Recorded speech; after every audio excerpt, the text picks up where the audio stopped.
জামাই ষষ্ঠীর পরের দিন চলে গেছিলাম বর্ধমান আমার ভাইয়ের শ্বশুরবাড়িতে। সেখানে গিয়ে তো খুব মজাই হয়েছে। তারপরে চলে গেছিলাম একটা মেলাতে।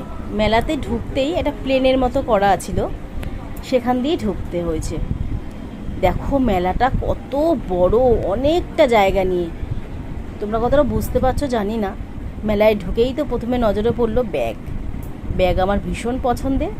তারপরে মেলায় যা যা পাওয়া যায়, ক্লিপ, এই দেখো ছোটো ছোটো পুতুলগুলো কি সুন্দর না দেখতে, ছোটোবেলার কথা মনে পড়ে যায়।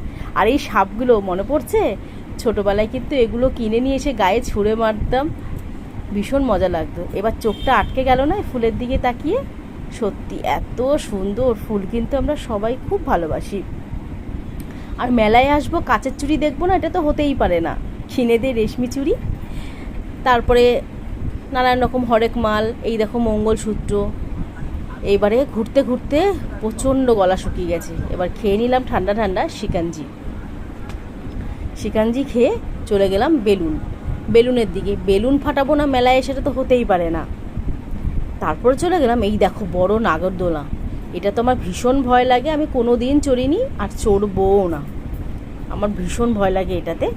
আর এই বাচ্চাদের দোলনাগুলো কী সুন্দর আনন্দ করছে বাচ্চাগুলো। আমরা চড়েছিলাম এই দোলনাটায়, অনেকটা মাকড়সার মতো দেখতে, কিন্তু নাম জানি না। এটা চড়তে আমার ভীষণ ভালো লেগেছিল। ব্যাস চললাম, তারপরে চলে এলাম বাড়িতে। কুমার শানুর একটা গান শুনতে শুনতে ব্যাগ গুছিয়ে নিলাম। পরের দিন বাড়িটা